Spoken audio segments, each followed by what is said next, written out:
নমস্কার বন্ধুরা, রিপা হোম কিচেনে আপনাদের সবাইকে স্বাগত জানিয়ে আমি চলে এসেছি অনেক দিন পরে আর একটা নতুন রেসিপি নিয়ে। আশা করছি আপনাদের ভালো লাগবে।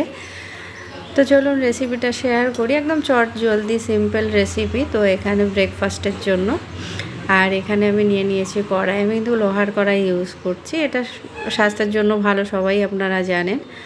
তো এটাতে রেগুলার রান্না করে খাওয়াটাও ভীষণই ভালো। তো ওই কারণে আমি চেষ্টা করি লোহার কড়াইটাই ইউজ করার সব সময়, যেহেতু এটা আমার ঘরে বাচ্চারা সবাই এই খাবারটাই খায়। তো এবারে সর্ষের তেল দিয়ে দিয়েছি বাদাম। এখানে কিছু কাঁচা বাদাম নিয়ে এবারে বাদামটাকে ভেজে রাখবো। আর আগে যদি আপনাদের ঘরে ভাজা বাদাম থাকে তো সমস্যা নেই, সেটাই দিয়ে দেবেন। তো বাদামটা ভাজা হয়ে গেছে, আর একটু তেল দিয়ে এবারে আমি দিয়ে দেবো ফোড়নের জন্য জিরে। একটু বেশি পরিমাণ, যেহেতু পোহা করছি, তো একটু জিরেটা দিয়ে একটু নাড়াচাড়া করে নেব। আর এখানে আমি পেঁয়াজটা একটু বেশি পরিমাণই দেবো। এখানে পেঁয়াজটা কিন্তু 3টে বড় সাইজের পেঁয়াজ নেওয়া আছে। তো পেঁয়াজটাকে একটু ভাজবো এবারে ভালো করে, একটু নাড়াচাড়া করে নেব। আর এর ভিতরে আমি দেব লবণ, যেটা আমার পুরো পোহাটা তৈরি করতে লাগবে ততটা পরিমাণই আমি কিন্তু আন্দাজ করে দিয়ে দেবো। কারণ পোহা কম বেশি হবে, সেই হিসেবে আপনারা আপনাদের প্রয়োজন মতো লবণটা ইউজ করবেন। তো এই কারণে লবণের পরিমাণটা কিন্তু আমি এখানে বলবো না, কম হলে কম নিতে হবে, লবণ বেশি হলে বেশি। আর এখানে দিয়ে দিচ্ছি কাঁচা লঙ্কা। চাইলে কিন্তু আপনারা ঝালের পরিমাণটাও কম বেশি করবেন, যে যেরকম খায়।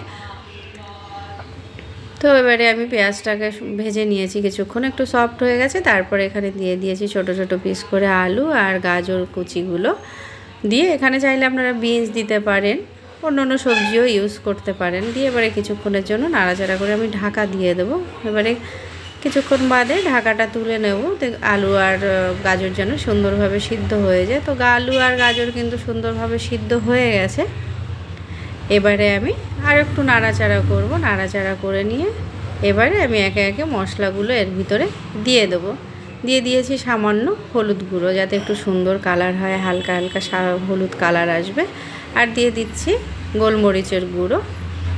তো গোলমরিচের গুঁড়ো আর হলুদ গুঁড়ো দেওয়ার পরে এবারে দিয়ে দেবো সামান্য ভাজা জিরের গুঁড়ো, যাতে সুন্দর একটা ফ্লেভারও আসে। আর দিয়ে দেবো চিনিটা এই কারণেই দিয়েছি, না চাইলে নাই ইউজ করতে পারেন। একটু টক টক ঝাল ঝাল মিষ্টি মিষ্টি ব্যাপারটা হবে পোয়াতে। আর পোয়া একটু হালকা মিষ্টি মিষ্টি হলে কিন্তু খেতে বেশ দারুণই লাগে।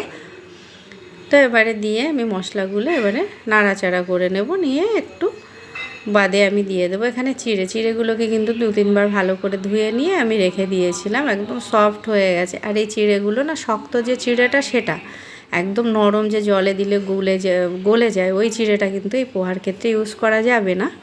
একদম শক্ত চিড়ে, যেটা বলে ঢেকি ছাটা চিড়ে, ওই চিড়েটাই কিন্তু আমি ভালো করে ধুয়ে কিছুক্ষণ রেখে দিয়েছি। তো এবারে ভালো করে মশলাটা মিশিয়ে নিয়ে এবারে আমি দিয়ে দেব ঘি, পরিমাণ মতো ঘি। আর ঘিটা 1 চামচ মতো ঘি দিয়েছি এখানে ঘিটা চাইলে আপনারা নাও দিতে পারেন, যেহেতু আমি একটু তেলটা কম দিয়েছি, কারণ পোহাটা একটু তেল বা একটু ঘি না পড়লে না কীরকম একটু শুকনো শুকনো লাগে, তো ওই কারণেই একটু দিয়েছি।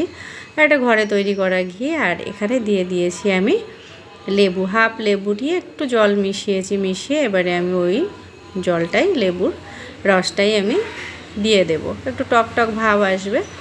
আর এখানে যে বাদামগুলো আমি ভেজে রেখেছিলাম, সেই বাদামগুলোও আমি কিন্তু এবারে পোহার ভিতরে দিয়েছি।